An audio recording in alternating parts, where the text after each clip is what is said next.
levaria no máximo 2 anos. Então, estrategicamente, a direção regional mudou de foco e abandonou a gestão da qualidade total na época e implantou, buscou a certificação da ISO 9002 e foi com muito sucesso. Tá?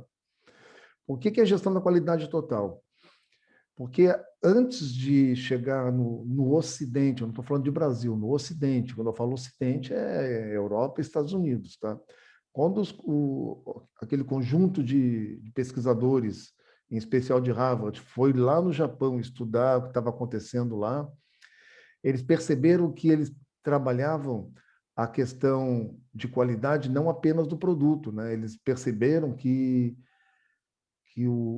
as empresas elas trabalhavam pensando muito na questão do cliente, que se chamavam de, na realidade, consumidores, né? A preocupação com o consumidor, a preocupação com os fornecedores, a preocupação com a cadeia de distribuição, a preocupação com custos, a preocupação com prazos, cumprimento de prazos, a preocupação com segurança em todos os níveis.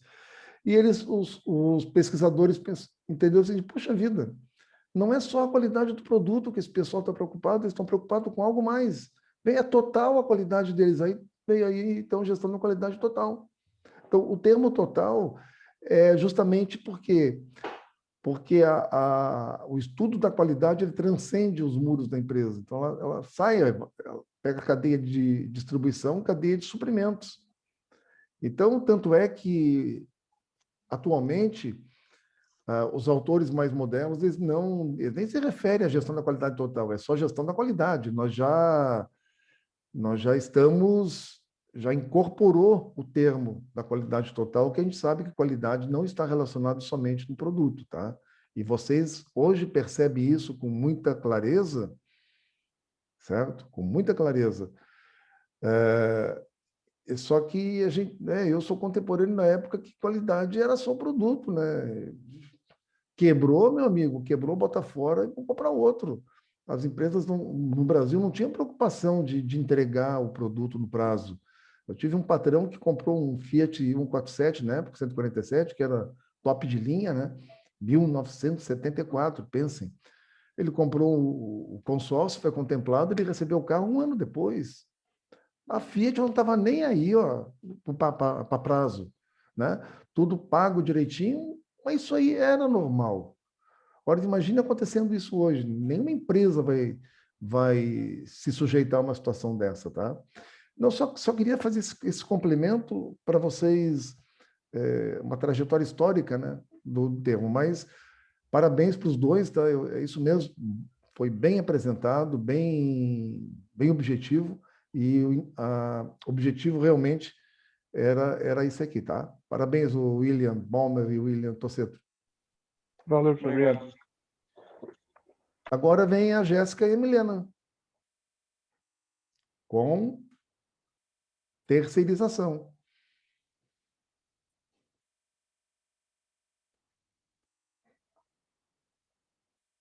Jéssica? Milena? Boa noite, professor. Oi, Milena, boa noite. Bom A ouvir a tua questão voz, é... tá? Oi? Bom ouvir a tua voz. Professor, a questão é como é que eu coloco o slide aqui? Vai Que eu nunca ali fiz isso antes. embaixo tem assim, ó, compartilhar, uma setinha verde, não tem? Ah, sim. Aí vai Tá. compartilhar a minha tela? O arquivo está aberto. Já abriu o arquivo, tem que abrir ele primeiro. Tá, já abri. Então, vai ali compartilhar, ele vai aparecer na tua... Aí vai compartilhar, aí Tá. vai aparecer ele várias janelinhas ali. Tu vai localizar ele, clica e vai lá numa setinha, numa caixinha azul que tem no canto inferior direito, compartilhar. Acho que Isso. foi. Vamos ver, acho que está indo. Isso aí, fechou. Apareceu já? Apareceu.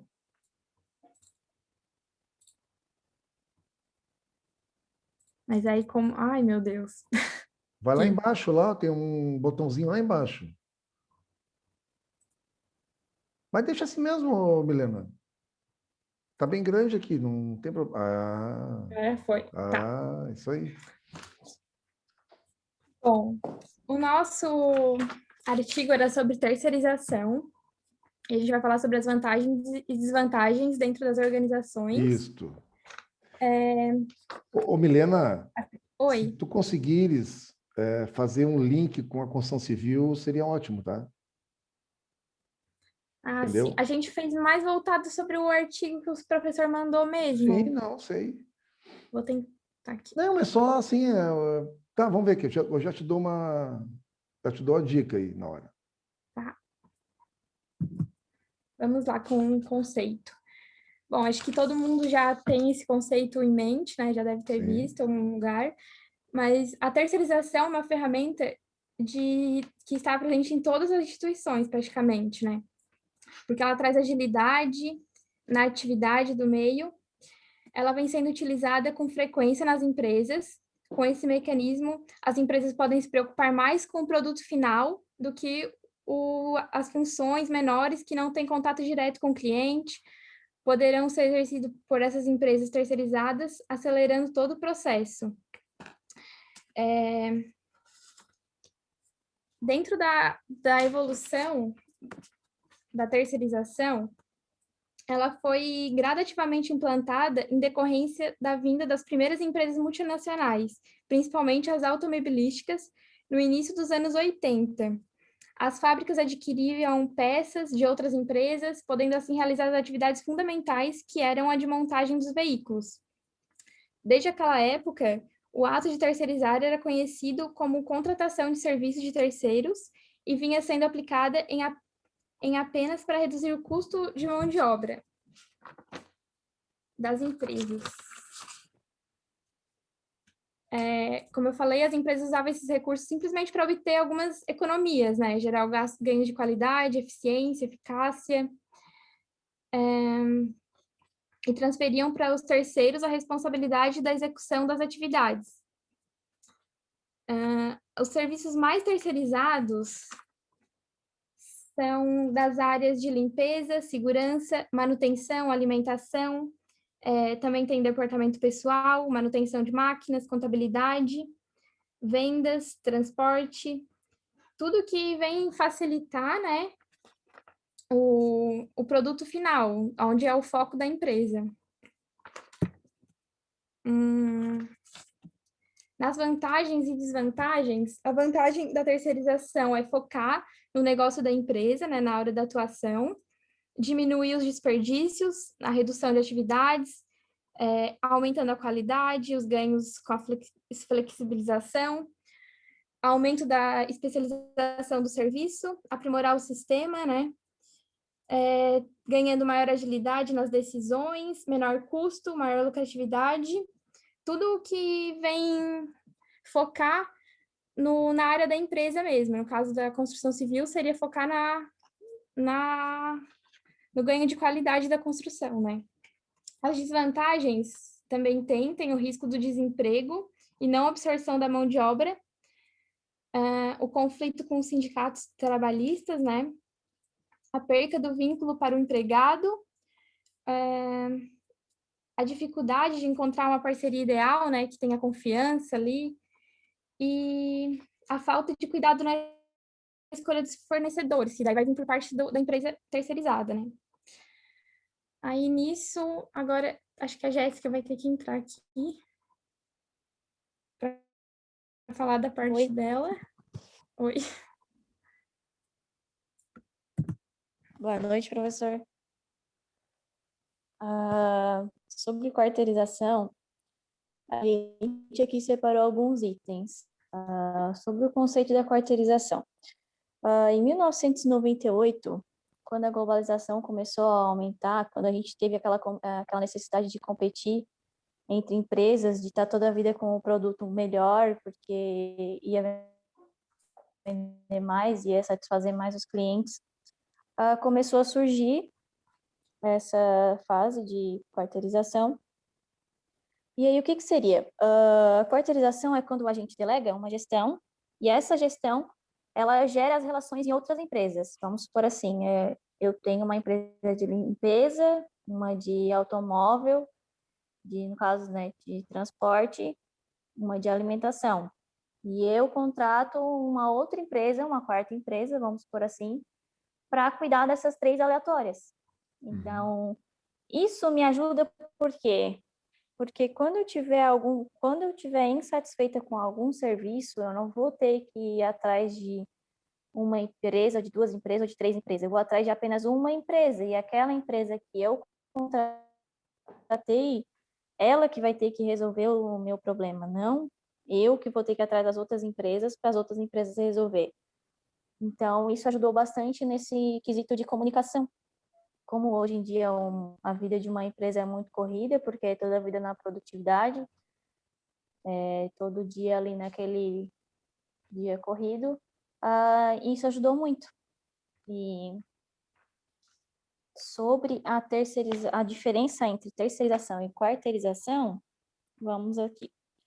A terceirização, ela consiste na contratação de uma ou mais empresas para realizar determinados serviços em uma empresa. Já a quarteirização, como até agora eu tinha falado, seria a contratação de uma outra empresa, uma quarta empresa, vamos botar assim, exemplo, né? Com a finalidade de controlar e tratar diretamente com as empresas terceirizadas, desde a contratação das mesmas até a resolução de problemas. Então, a quarteirização veio aí para trabalhar junto com a terceirização e nisso ter um conjunto de, vamos supor, um conjunto da obra melhor, sabe? Que a empresa consiga ter como é que eu vou dizer, um desenvolvimento melhor. E seria isso. Ok, perfeito, parabéns. Eu só quero fazer como é que se diz? Umas contextualizações aqui, tá? Podes compartilhar, tá, Milena, se tu quiseres. A terceirização, no Brasil, tudo surgiu com febre, e aí o que acontece, né? Surgiu aqui surgiu no Brasil essa nova onda na época, isso aí década de 80, e 80 ou 90, acho que foi por aí, também tanto faz. Aí o que aconteceu? Normalmente, o que acontece? Os empresários vão num simpósio em São Paulo ou outro lugar e vêm cheio de boas ideias, achando que é só chegar e implantar. Então, as empresas fizeram muita coisa errada no início, tanto que depois o governo teve que regulamentar a terceirização, tá? Tem um caso que eu sempre conto, é um caso verídico, né, que acontece, porque a terceirização, ela chegou, como vocês disseram, primeiro, como redução de custo, né? Redução de custo. O que as concessionárias da Grande Florianópolis fizeram? Eles tiveram uma ideia brilhante, tá? Vamos criar uma associação, uma cooperativa, vamos, entre aspas, né? Entre aspas ou não, né? Obrigar os funcionários a se filiarem a essa cooperativa, então eles vão ser cooperados, e eles vão prestar serviço para nós como cooperado. Aí nós não vamos ter custo de INSS, não vamos ter custo de férias, nada, porque eles vão ser cooperados. E fizeram isso, tá? Na época, né? As concessionárias das quatro montadoras que tinha na época, tá? Volkswagen, Ford, Fiat e Chevrolet. Fizeram isso. O pessoal foi convidado com muito carinho, muita educação a pedir demissão e a se filiar à cooperativa. Bom, já foram convidados a pedir demissão, ou seja, não tiveram o FGTS, a multa do FGTS, tá? E aí o FGTS continuou retido. Só que o que aconteceu? A DRT, que é a Delegacia Regional do Trabalho, que é quem fiscaliza essa situação, ela percebeu que os trabalhadores que pediram a demissão e entraram nas cooperativas, eles permaneceram no mesmo local de trabalho. E se é cooperativa e se é para prestar um serviço, eles podem prestar serviço em qualquer concessionária. Então, por exemplo, o João, que trabalhava na concessionária Fiat, ele poderia hoje está na Fiat, amanhã está lá na Volkswagen, amanhã está lá na Chevrolet, etc. E eles perceberam que não, os caras continuavam no mesmo ambiente recebendo ordens da empresa e não da cooperativa. Certo? E o que aconteceu? O Ministério Público, não, peraí, não pode. E aí, começou-se a entender o que seria a real da terceirização. A terceirização nada mais é, e isso aí nunca foi diferente, tá? Concentrar a empresa, ficar focada no que vocês falaram que é o produto final, mas que na realidade é atividade fim, tá? Atividade fim da empresa, que a gente chama também de core competência, quer dizer, a competência essencial, a competência principal da empresa. Ou seja, se a concessionária da Volkswagen, o foco dela, o principal é prestar serviço de manutenção do veículo, de dar assistência ao veículo, então eu não tenho que ter, eu não preciso manter um copeiro ou uma copeira, eu não preciso manter uma faxineira ou um faxineiro, eu não preciso manter dentro da empresa, dentro do meu quadro de funcionários, a vigilância, um vigilante, um segurança. Então, isso aí eu posso terceirizar, eu posso, então, contratar uma empresa especializada. E aí veio aquilo que vocês muito bem disseram, né? Que quando começou a entender o que era a terceirização, nós percebemos que, na realidade, nós estávamos querendo nos concentrar naquilo que a gente sabe fazer de melhor, né? Que é o core competência, que é focar na atividade fim da empresa, como vocês falaram, né? No produto acabado, e as outras atividades eu passar para quem é especialista, né? Então, eu vou passar o serviço de vigilância para uma empresa especializada em vigilância, vou passar a parte de limpeza e conservação, uma empresa especializada em limpeza e conservação, certo? Como vocês falaram também, nessa época, e tudo, claro, o Ministério Público e o próprio sindicato, né, se meteu nessa jogada. E outra coisa, eu me lembro também, no Senai, eu trabalhava no Senai na época, e nós tínhamos um salário mensal. E nós tínhamos curso à noite também. Quando nós íamos dar curso aula à noite, como hora extra, o nosso salário era 25% a mais. Mas se nós contratássemos um professor de fora, a hora dele era 5, 6, chegava a ser até 10 vezes mais do que a nossa hora com hora extra. Aí nós tínhamos uma ideia de criar uma cooperativa, nessa mesma época. Criamos a cooperativa, que hoje existe até hoje, a Cotragel. Olha, cara, criamos a cooperativa, mas na hora de botar em prática, nós já fomos alertados, olha, não pode, por quê? Porque nós não podemos terceirizar a atividade fim da empresa. E a nossa atividade fim é o quê? É educação. Então, nós não poderíamos terceirizar. Nós não poderíamos terceirizar a atividade fim para quem já era funcionário. Né? Como é que vai terceirizar para o Cláudio uma atividade que ele já é pago para fazer essa atividade? Então, aí começou-se a entender direito as coisas. Tá? Então, na Unisul teve uma época que os professores recebiam por recibo. Hoje é tudo registrado em carteira, assinado. Por quê? Porque a atividade fim da Unisul é o ensino. Agora, vamos lá ver. Quem é que faz a vigilância na Unisul, no campus? É uma empresa especializada. Quem é que faz a parte de copa, a parte de limpeza? Uma empresa especializada. Tá? E na construção civil está cheio disso. Na construção civil está cheio. Eu posso ter uma empresa de empreendimentos, um escritório, tamanho do meu escritóriozinho aqui, de 3x3, e construir um prédio. Basta eu contratar uma empresa, uma empresa para cada tipo de projeto, arquitetônico, estrutural, enfim, contratar uma mão de obra para construção, para terraplanagem, uma empresa especializada em terraplanagem, uma empresa especializada em batistaque, que isso acontece, né? Tá? As empresas contratam mesmo especializadas. Uma empresa especializada em parte elétrica, uma empresa especializada em parte hidráulica, uma especializada em, se for o caso, em revestimento cerâmico, uma especializada e por aí vai. Então, a gente consegue fazer isso hoje. Certo? Só que acontece, é mais difícil de nós gerenciarmos, é óbvio, né? E aí entra o conceito de quarteirização, que nada mais é do que uma outra empresa terceirizada também, que vai administrar esse conjunto de empresas que eu contratei para como terceirizadas, como especialistas. Um exemplo típico que acontece aqui hoje na Engie, né, que era a antiga Tractebel, ali tem várias empresas terceirizadas, mas pode ter certeza que tem uma ou duas lá que gerenciam todo esse conjunto de empresas terceirizadas, porque senão a gente não dá conta. A empresa não dá conta de acompanhar o serviço dos terceirizados, tá? Então era só isso que eu queria só complementar com vocês, tá?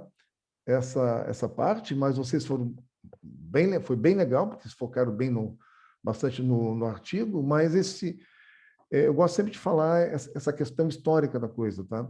No Brasil, tudo que chega assim como um onda é um oba-oba danado, tá? E os empresários acham que é fácil fazer, mas às vezes esquece do conceito. Milena e Jéssica, parabéns, tá? Bom trabalho. Obrigada, professor. Vamos lá, quem é que é agora o próximo? Obrigada. Isabela, Luiz e Márcio, gerência de projetos.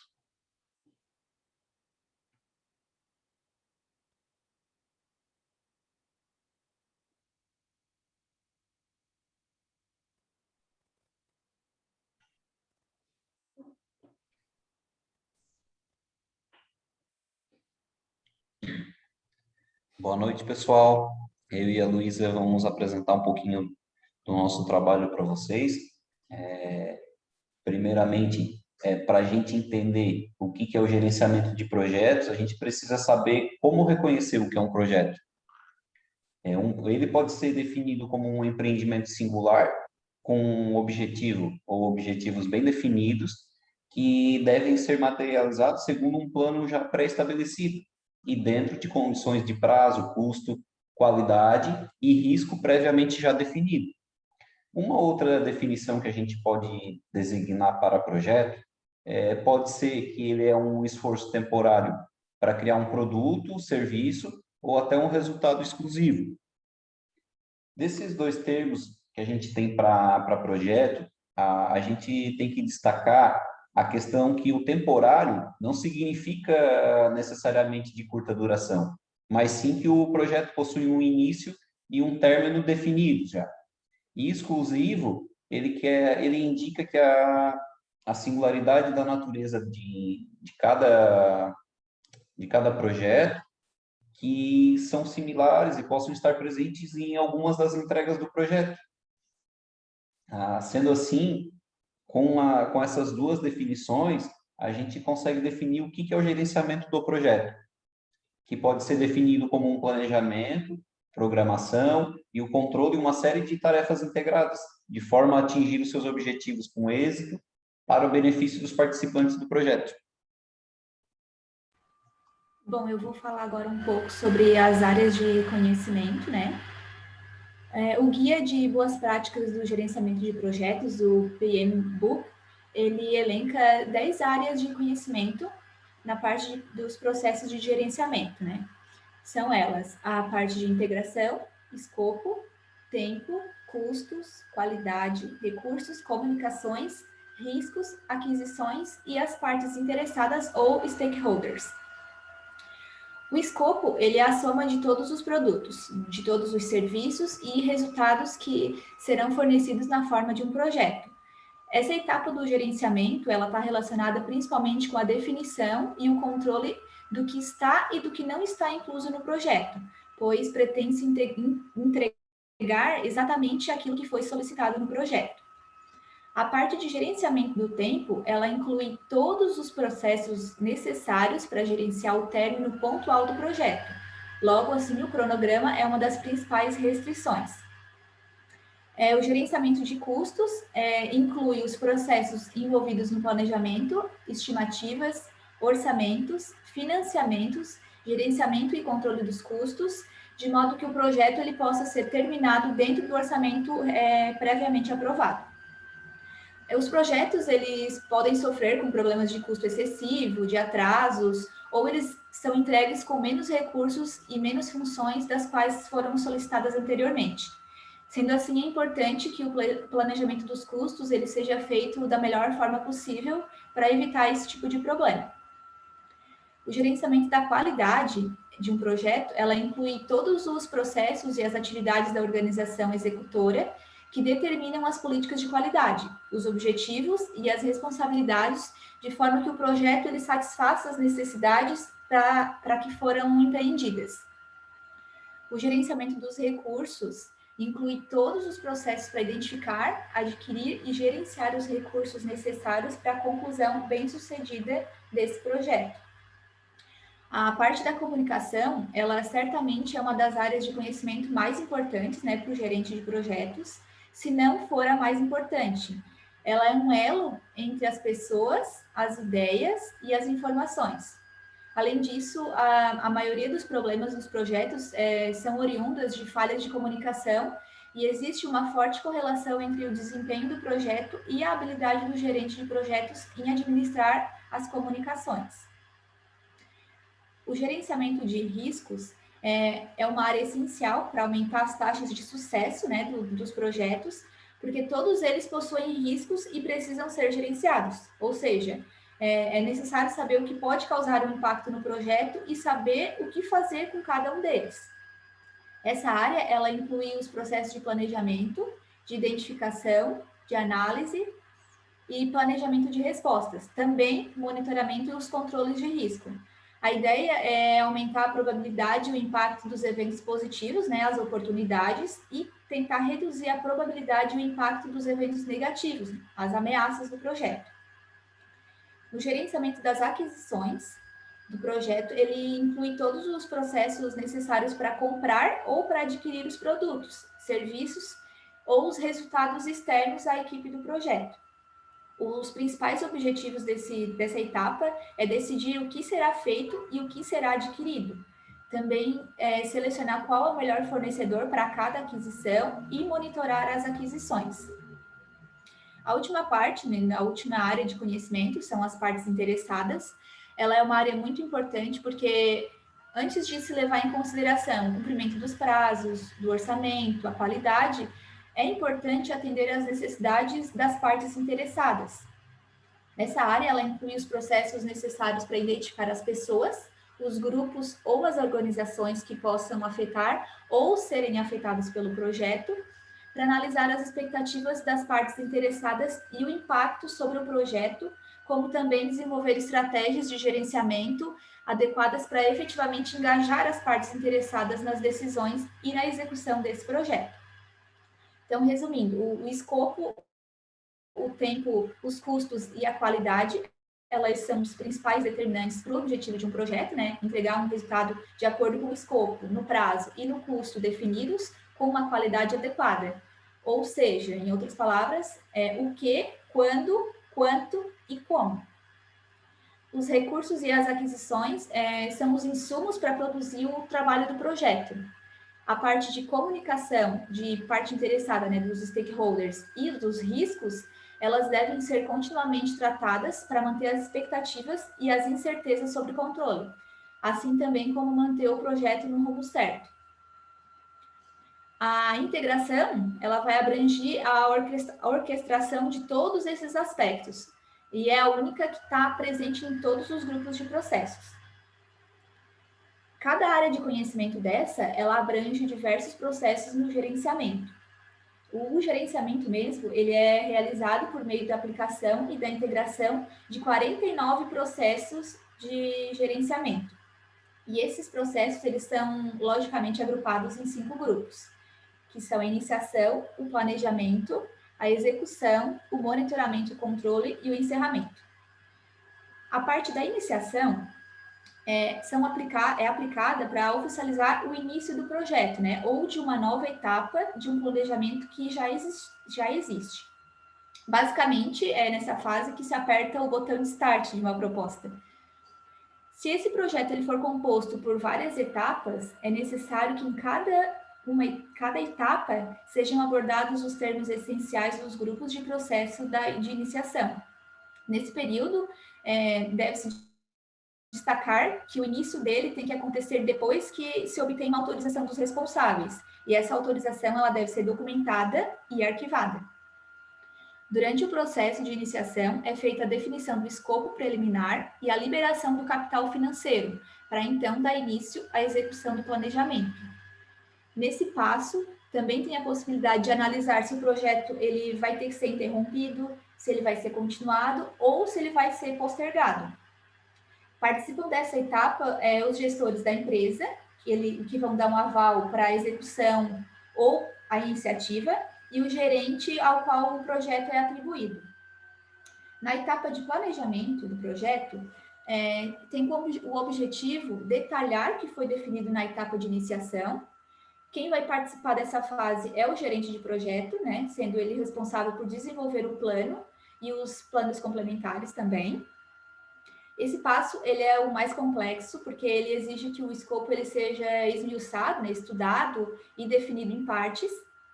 É necessário, então, estabelecer qual é o valor do investimento e qual o prazo do projeto, como o trabalho vai ser organizado, qual a estratégia de comunicação, quais os membros da equipe que vão executar, sendo que devem ser escolhidos de acordo com as habilidades que eles possuem e as necessidades da proposta.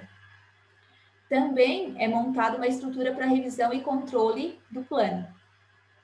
Além disso, é preciso projetar mudanças significativas, né, que possam acontecer enquanto o projeto vem sendo executado, que é crucial para que não seja pego desprevenido, né? Como eu comentei anteriormente, pode ocorrer imprevistos, como, por exemplo, o surgimento de um custo adicional para realizar uma determinada atividade. Nesse caso, o processo de planejamento ele é necessário para reservar uma parcela do investimento para que possa ser cobrido esses possíveis gastos extras.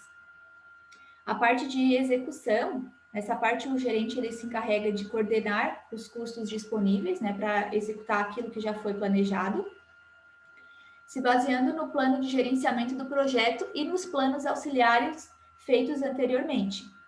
Aqui, as tarefas elas são delegadas para os integrantes da equipe, conforme as funções. E no decorrer dessa fase, o gerente ele verifica se as entregas estão em harmonia com o escopo, defende o projeto de possíveis mudanças e reafirma o nível de qualidade prevista para o trabalho que está sendo executado.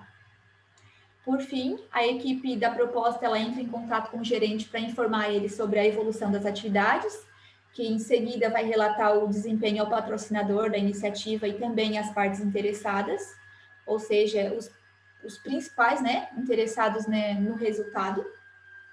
Nesse período da execução ou do gerenciamento do escopo, o gerente ele também vai poder rever os riscos. Aí, caso tenha aparecido algum obstáculo que não tinha sido previsto anteriormente, vai ter que readequar o planejamento, né, alterando os planos do gerenciamento que estão sendo afetados.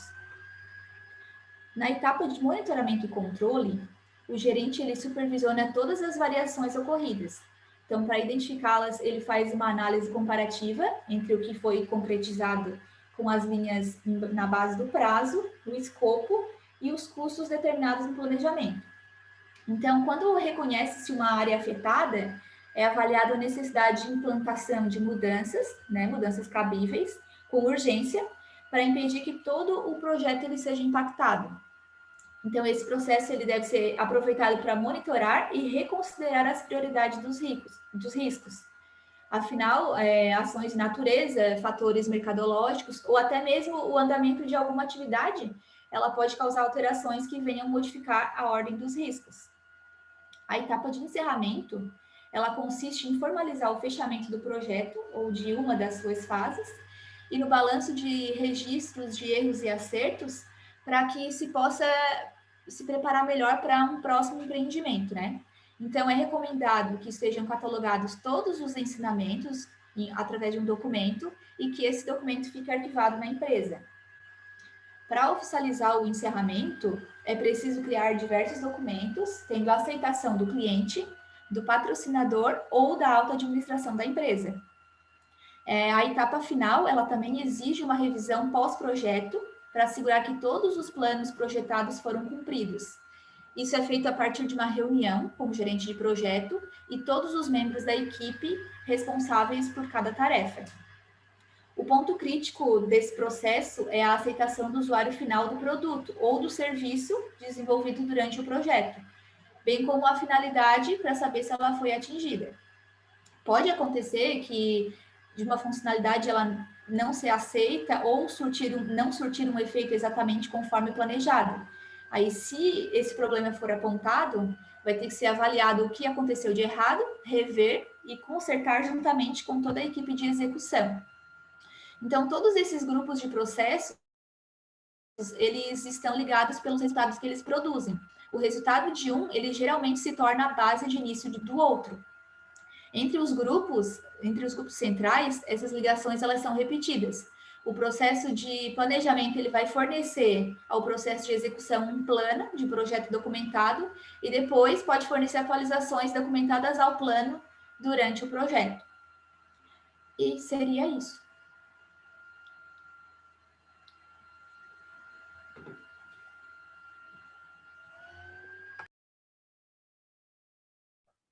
Eu tava com o microfone desligado aqui. Muito bom, tá? Foi a Luísa que apresentou, né?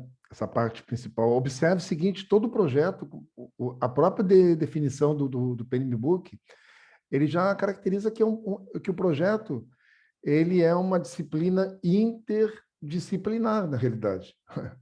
Disciplina interdisciplinar. Ou seja, de múltiplos conhecimentos, tá? Como vocês mesmos colocaram aqui, ó, as áreas de conhecimentos. Todas essas áreas aqui. Então, cada etapa do processo envolve todas essas áreas, tá? Envolve todas essas áreas.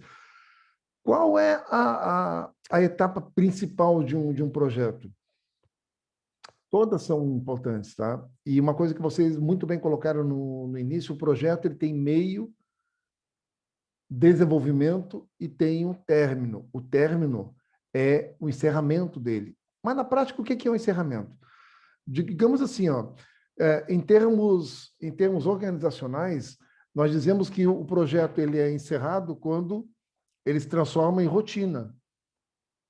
Tá? Quando ele se transforma em rotina, nós digamos assim, o projeto foi entregue.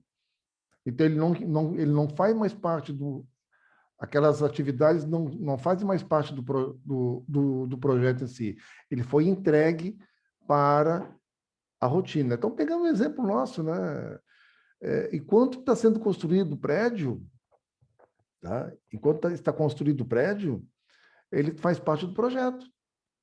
E como todo empreendimento tem aquele...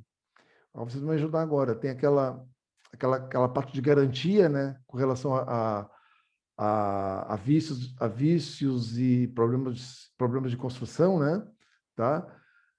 Não tenham dúvida, tá, gente? O projeto só encerra depois daquele tempo, acho que são 5 anos, né?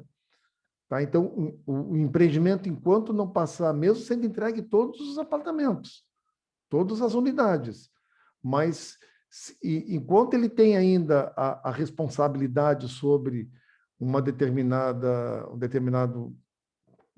situação, no caso, né, com relação aos vícios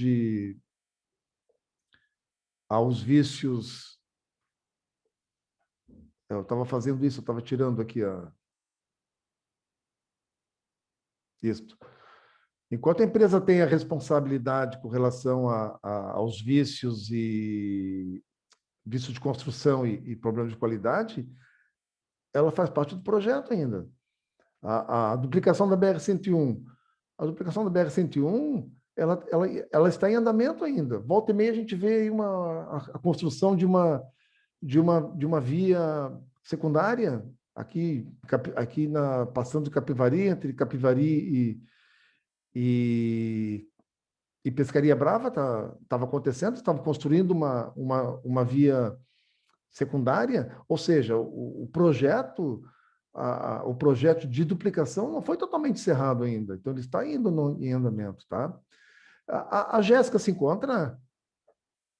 Ela não quis apresentar? Sou eu, professor, mas eles apresentaram esse porque eu apresentei o outro sozinha. Ah, tá. Mas mas foi muito bem, tá? Vocês apresentaram muito legal. Não, aí eu concordo, né? Não tinha como ser mais objetivo do que foi, tá? porque é um assunto bem interessante e é o dia a dia de vocês, vamos combinar, né? É o dia a dia da construção civil. Então, por isso que eu digo, às vezes a gente está fazendo um trabalho acadêmico, quando a gente consegue contextualizar com o nosso trabalho, ele fica mais interessante, tá? Mas parabéns, tá, o pessoal? A Luísa, o Márcio, a Isabela, né? Isso, a Isabela que apresentaram agora o trabalho. E para fechar com chave de ouro, a Amanda e o Maio. Ô, professor, eu, Jéssica, apresentei com a Milené. Não, eu sei, é que eu fiz confusão aqui. Eu vi.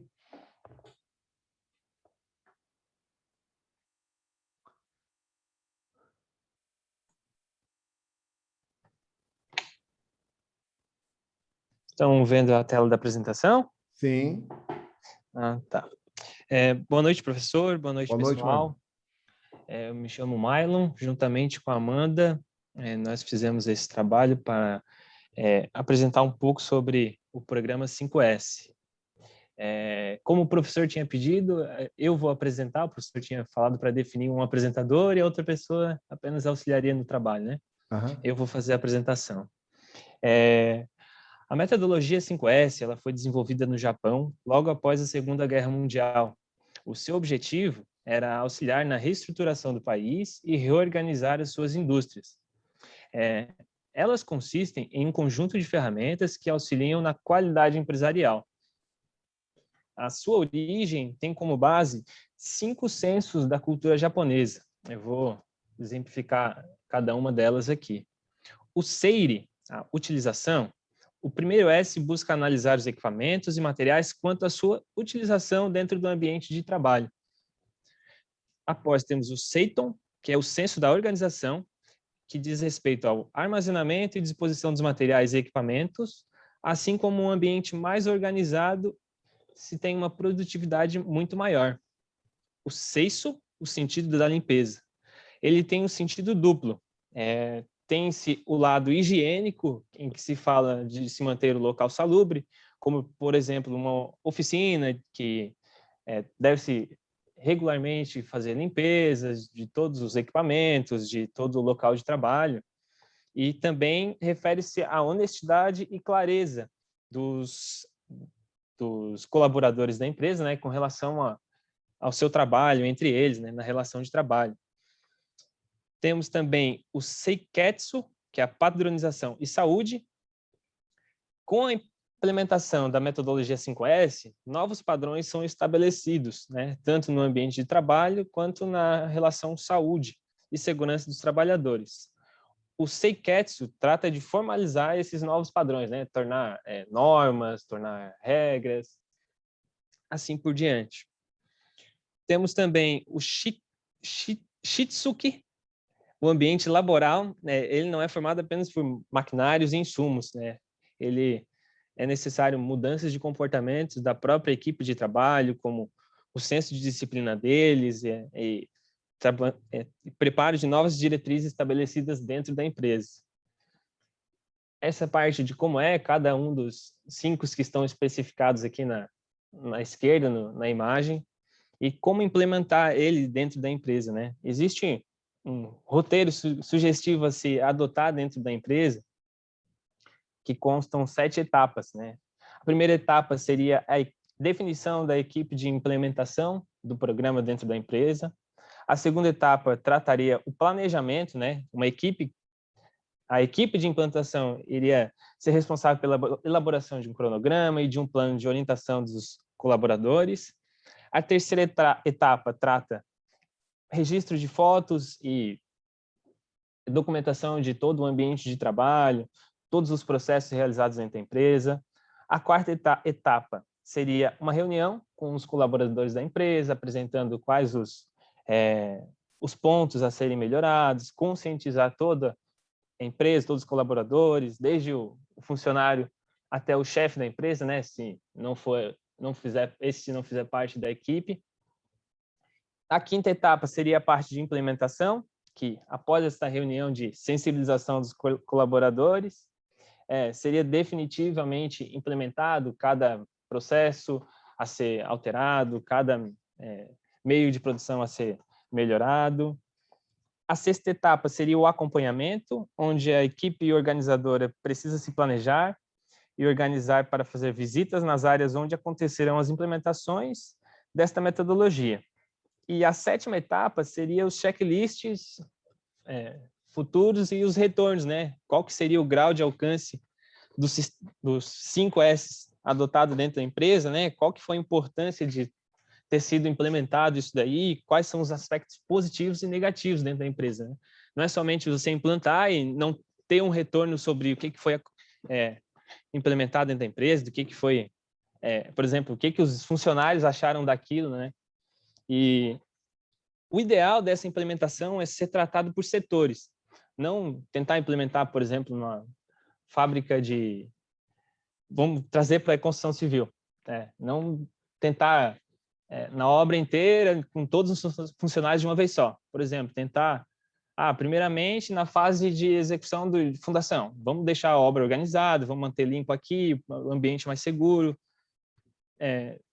tratar, né, exemplificar para os colaboradores de forma um pouco mais, cada etapa mais devagar, para um melhor entendimento, né?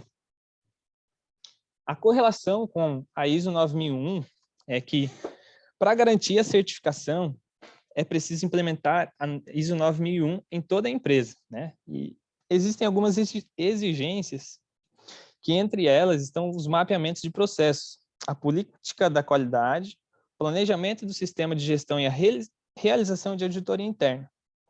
O sistema de gestão 5S garante que vários desses pontos sejam atendidos, pois ele é uma ferramenta de gestão da qualidade, que busca uma qualidade total dentro da empresa, né? E que acho que toda empresa hoje deveria ter. Na parte de vantagens do programa 5S, acho que existe aquele ditado que imagens valem mais que palavras. Eu vou mostrar as imagens assim, de ambientes em que foram passados, como eu digo, na etapa 3 ali, tem a etapa de registro, né? Em que seria a parte do antes da implementação do programa e o depois, que a gente pode verificar que, como eu falei, toda a empresa, por lei, deveria ter a implementação desses programas dentro de si, né? Por enquanto era isso, professor. Um pouco mais raso. Perfeito, Maino, perfeito, tá? E só para ter uma ideia, eu falei anteriormente, na época eu atuava como consultor da qualidade e o 5S era o meu xodó, né? Porque na época a gente tinha a seguinte, estou falando não só para o Maino, estou falando para todos, tá? Nós tínhamos a seguinte orientação dos nossos consultores que estavam implantando o programa da qualidade, antes da ISO 9001. Existem duas formas de iniciarmos um programa da qualidade. Uma delas é pela chão de fábrica e outro é pela cúpula da empresa. Em ambas as situações, a cúpula tem que comprar a ideia, tá? Mas normalmente as empresas que eu atuava eram um perfil pequena, no máximo médio empresas, né? Trabalhava muito com micro, pequena empresa. Então, a gente oferecia o programa 5S como uma forma de começar um programa de gestão. E isso aqui é fato mesmo, nós batíamos foto do ambiente, só que o 5S, uma coisa que vocês não entraram em questão, mas eu faço questão de falar, ele é motivacional, tá? Todas as pessoas dentro da empresa, elas têm interesse em participar, elas querem contribuir, querem colaborar. E quando tu começa a trabalhar na implantação e a minha metodologia que nós desenvolvíamos, né, começava primeiro com um treinamento, e esse treinamento ele envolvia, dependendo da empresa, envolvia todos os funcionários, até nós chegarmos ao procedimento, ao processo de avaliação, né? Que tu chamou de auditoria, só que na época a gente não podia falar de auditoria, a gente falar de avaliação. Hoje a gente fala de auditoria tranquilo, né? Mas na época não. E, só para ter uma ideia, a coisa era ela é tão forte, essa questão da motivação, que no primeiro dia, eu iniciava o treinamento, primeiro à noite, ou primeira tarde, não interessa, eram 3 horas. No dia seguinte, chegava na empresa, a gente já via melhorias, tá? A gente já via melhorias. Teve um caso, né, que eu cito sempre, eu vou descompartilhar aqui, tá? Teve um caso que eu comecei a implantar os 5S num supermercado, lá da Grande Florianópolis, e no primeiro encontro, no primeiro dia, estava lá, fui no supermercado, comecei a dar uma olhada nas áreas, né? E observei que o açougueiro, ele atendia o consumidor, o cliente, e a faca, depois que ele usava no corte da carne, ele colocava. Então imagina assim, o balcão, né, na época não é que nem hoje, que é tudo com vidro, né? Mas tinha lá um vidro, mas o que acontecia? Tinha uma mesinha voltada para dentro do balcão dele. E tinha uma fresta entre essa mesinha e a parede. E nessa fresta ele colocava as facas. Então ele cortava a carne e pá, jogava a faca ali. E no primeiro encontro, primeiro dia, e vi também um fio passando em todo o açougue, tipo uma extensão, com isolamento com essa fita durex larga, né? Fita adesiva larga. E isso eu comentei, né? Olha, eu observei hoje aqui, será que na hora que tu corta a carne, que tu botou a faca lá, daqui a pouco tu tira, né? Aquela carne que tu deixou, aquele resto de carne que foi na faca, ficou lá naquela fresta, não ficou? Pois é, amanhã tu vai cortar a carne de novo, tu vai botar a faca lá, vai entrar em contato com aquela carne que já está em processo de putrefação, já não contaminou a faca? Isso no primeiro encontro. Aí falei também daquela extensão. No segundo dia, gente, ele já tinha mudado tudo, já estava tudo. Aquela extensão que estava lá já não estava mais, estava tudo organizadinho. Aquela faca ele já tinha bolado um outro sistema bem melhor. Um encontro só, tá? E o resultado ele é perceptível. Qual é o grande problema? É que o empresário acha que não precisa consultoria, precisa de consultoria. Precisa de consultoria externa, sim. Só que como ele é motivacional, o resultado no início é muito elevado, e aí o empresário ele pensa que o povo vai dar conta, mas não vai dar conta. Se não tiver alguém que cobre alguém de fora que cobre, né, que é feito um cronograma de auditorias, essas auditorias têm que chegar até a direção da empresa, a direção tem que dar um parecer, porque nós temos que mostrar que a direção está envolvida. E qual é a forma deles se envolverem? É pelo menos dando um parecer, né? Assinando alguma coisa, né? Certo? E só que quando acontece isso, eles pensam erroneamente que a empresa pode dar continuidade sozinho e não dá. Aí morre. Tá? Aí o programa, ele vai por água abaixo simplesmente porque o empresário acredita que pode dar conta. Como agora o 5S ele está atrelado juntamente à ISO 9001, a coisa muda de figura. Então, tem muitos requisitos da ISO 9001 que tem a ver com 5S. Então, já muda de figura. Então, agora não pode mais simplesmente deixar somente por conta dos colaboradores, né? Mas é bem isso mesmo, muito bem o trabalho, tá? Se apresentaram de uma forma muito objetiva. Tá? Eu, quando trabalho, na realidade, eu costumo trabalhar com 3 S só, tá? Limpeza, ordenação e organização. Os outros 2 é manutenção. Tá? Porque depois começou a vir o quê? Um monte de palavras que às vezes não tinham nada a ver, tá? Como, por exemplo, segurança, não preciso botar mais um S. Aí começou a aparecer 6S, 7S, 8S, um S para segurança, um S para saúde. Não, é aquilo ali, porque se tu mantém o ambiente limpo, tá? Que nem vocês disseram, Se tu mantém um ambiente limpo, né, tu está contribuindo para o zelo, para a saúde, né? Se tu mantém um ambiente organizado e em ordem, está contribuindo com a segurança também. Então, não há necessidade de botar mais um S, né? Então, a gente trabalhava assim nesses três. E as auditorias era a parte de manutenção desses três. Isso que era o mais importante. Bem, gente, agora eu jogo para vocês. Deixo a palavra livre com vocês aí.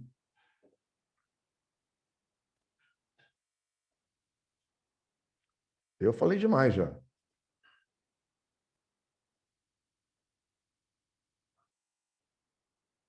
Tudo certo, então?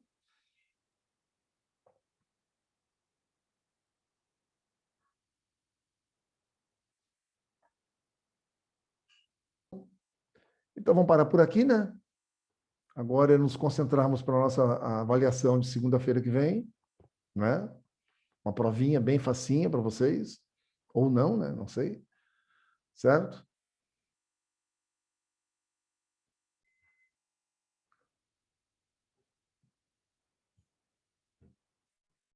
Professor, eu só queria verificar com o professor a questão de presença da matéria de quarta-feira. Pode ser agora, sim? Pode. Ah, tá. É que no dia 7, na formação de preços e contratos, lá eu tô com falta. Só que foi no dia que foi definido as equipes do trabalho, os temas, e eu estava nessa aula. Eu me lembro, tu saiu, né? Que eu até perguntei depois. Não estava na Sim. sala? Foi naquele dia, né? Eu estava até com o nome trocado, não sei se o professor lembra. Dia 7? É. Deixa eu Aí pegar tá com aqui. falta lá para mim. Eu tô com... Deixa eu abrir aqui e já vejo. Tudo bem.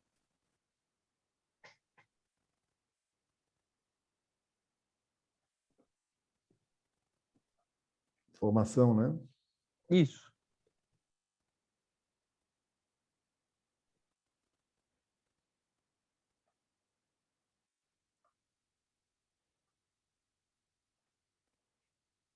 Dia 7. Isso, foi, eu me lembro. Tu tava e de repente saiu. Mas o Não, acho que Mylon, outra foi. coisa, mas as duas primeiras aulas tu não assistisse? As duas primeiras. Olha, professor, Eu tô com falta aqui, tá? eu tenho que me recordar, mas acho que a primeira eu faltei. A primeira eu faltei que eu tava de viagem, mas a segunda acho que não. Mas eu acho que sim, porque eu faço chamada, né? Tu sabe, né? Sim. Eu só, na verdade mesmo, eu me estranhei mais do dia 7, Aham. que eu tava presente mesmo. Não, eu me lembro que estava presente, tanto que teve um outro dia que eu até perguntei. Teve um dia, não foi? Eu perguntei na segunda-feira depois. Eu perguntei para ti, pô, tu estava presente e daqui a pouco tu sumiu. Tu não te pergunta? Nesse dia 7, acho que... Faltou dia 7, tá? Aí, dia 7 foi quarta-feira. Aí, na segunda-feira próxima, foi na aula de administração, eu perguntei para ti. E aí, tu não respondeu. Eu acho que não, professor, porque no dia 7 foi o dia da definição do trabalho, eu estava lá. Faltou. No dia 7... Tu estava, mas tu desapareceu, é o que eu estou dizendo. No dia 7, não. Se eu não Que me dia engano, foi em outro. Deixa eu verificar. Talvez tenha sido na aula de segunda-feira. Não, peraí, tu pediu para alterar o que agora? A aula do dia 7, não foi? Isso, 7, Não. só que formação de preços. Pois é. Aí o que aconteceu? Dia 7 foi quarta-feira. Na segunda-feira próxima, que deve ter sido dia 11, eu perguntei para ti, pô, Maio, tu estava na aula quarta-feira e sumiu, o que houve? Aí tu não respondeu? Foi na aula da segunda-feira, professor, que eu caí da conexão. Foi na aula de segunda? Porque a aula de segunda, até me lembro, foi no dia da apresentação que era eu e a Amanda. E a Amanda só faz a aula comigo na segunda, ela não faz na quarta. Entendi. Então tá. Então tá certo. Se eu não me engano, eu tô com falta no dia 5, que daí foi o dia que eu caí da conexão. Que eu caí da aula, né? Deixa eu ver aqui. Presença. Não. Mas eu tenho certeza que na quarta-feira eu estava presente na aula e não saí mais cedo. Na quarta-feira, porque... Tu tem uma falta dia 5. Uma falta não, eu botei como saiu mais cedo. Porque tu caiu, né? Uhum. mas na do dia 7, certeza absoluta. Eu ainda estava Aham. com o nome trocado, o professor comentou ainda. Ah, foi Fiquei até o naquele final da dia? aula. Aham. Foi. Ah, não, tá. Já arrumei aqui, tá. Perfeito. Então tá. Então era isso, gente. Na semana que vem é a prova, né? Semana que vem. Perfeito. Estudem, isso. tá? Estudem. Vai ser com consulta, claro, né? Mas tem que estudar, senão não dá, né? Beleza. Beleza, então, gente? Pessoal, um Fechou, grande abraço professor. para vocês. Parabéns pelos trabalhos, tá? Foi muito legal. Tá? E espero vocês, então, segunda-feira. Beleza, então. Obrigado, professor. abraço. Boa noite. Tchau, tchau.